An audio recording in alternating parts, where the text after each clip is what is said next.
The rain poured mercilessly that night, blurring the glass windows of the little cafe at the corner of Willow Street. A man sat alone by the window, watching the reflection of city lights dance in the puddles outside. His name was Daniel Cooper, a 34-year-old architect with tired eyes and a heart that hadn't trusted love in years. He wasn't waiting for anyone special, or at least that's what he had convinced himself. But in truth, he was waiting for a stranger he'd met only through words, messages exchanged in the silence of lonely nights. Tonight was the first time they'd agreed to meet face to face. Daniel checked his watch again. She was late. 20 minutes now. The waitress refilled his cup, and he smiled faintly, though his heart sank with each ticking second. He had met Leah through a charity website. She was volunteering to design programs for underprivileged kids while recovering from something she never spoke about directly. Her words were simple, yet her honesty felt like sunlight after a long storm. He couldn't explain why, but he felt drawn to her, like she carried both pain and grace in her heart. Finally, the cafe door opened. The chime above it rang softly, and a gust of cold wind rushed in. Daniel looked up and froze. A woman stood there holding a small umbrella, her long beige coat soaked at the edges. She looked around nervously before spotting him. For a moment, her eyes flickered with hesitation. She walked slowly toward his table, but there was something fragile in her steps, something almost apologetic.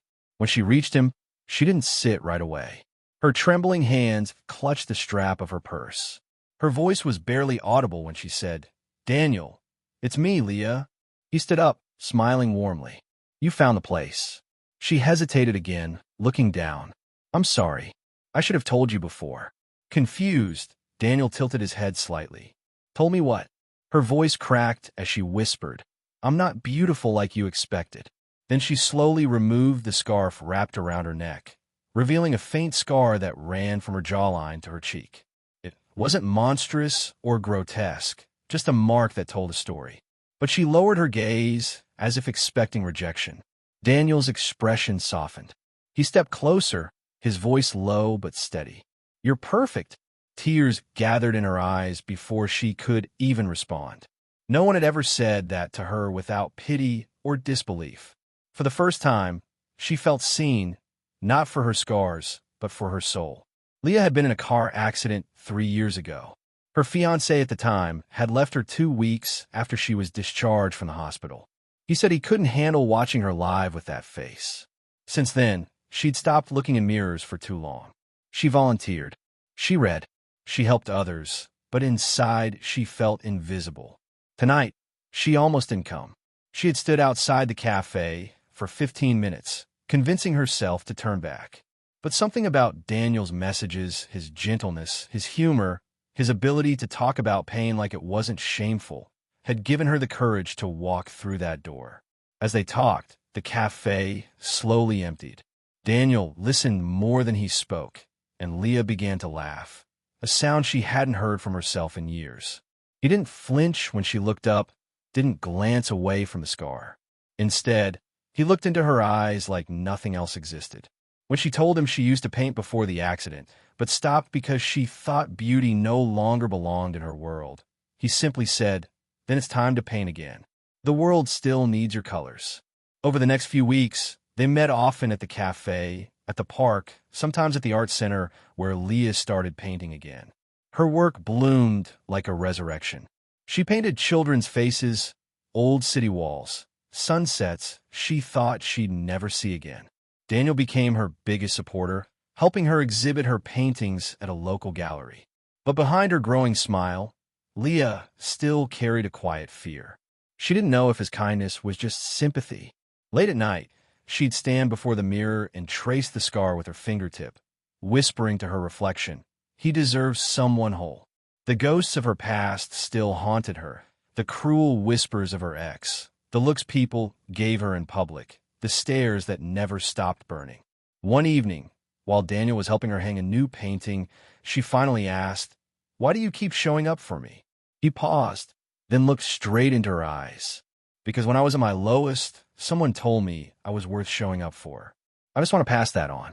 That night, Leah realized something profound. Love wasn't about being flawless. It was about being brave enough to let someone see your flaws and still choose to stay. As months passed, Leah's confidence began to rebuild. She started giving free art classes to kids at the community center. Daniel would often show up after work, sitting quietly at the back, sketching on napkins while she taught. He never interrupted, never tried to take over. He was just there, steady, patient, real. But life, as it often does, tested her newfound peace. A journalist covering the community center wrote a feature about Leah's art program. The article went viral, not for her paintings, but for her scar. Some online commenters were cruel, calling her the disfigured artist or suggesting Daniel was only with her out of pity. Leah tried to ignore it, but the old insecurities came rushing back like a flood. For 3 days, she didn't reply to Daniel's calls or messages. She shut herself in her apartment, curtains drawn, heartbreaking all over again. When Daniel finally came to see her, she didn't answer the door. He stood outside, knocking softly, calling her name until his voice trembled. "La, please open the door. Don't let them take away what you've built." There was silence for a long time, and then the door creaked open just an inch. Leah's eyes were red from crying.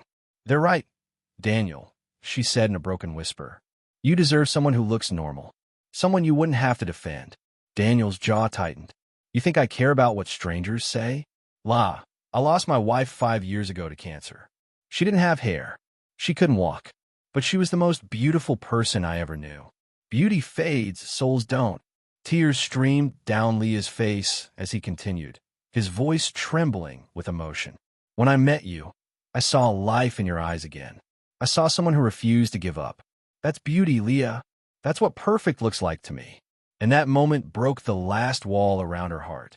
She stepped forward and hugged him, sobbing into his chest. "Thank you," she whispered, "for seeing me when I couldn't see myself." The next morning, Leah returned to the community center. She stood before the children who adored her and taught them something new that day. Not about art, but about courage. She told them that sometimes the world might call you broken, but only you can decide whether that's true. And when she looked up, Daniel was standing by the doorway again, smiling softly. A year later, Leah's artwork was displayed in a major city exhibition.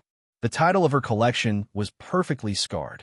Her paintings reflected the raw beauty of imperfection. Faces with lines, hands with marks, eyes that had seen too much yet still sparkled with hope. Reporters asked her what inspired her art, and she simply said, "A man who taught me that love doesn't erase scars.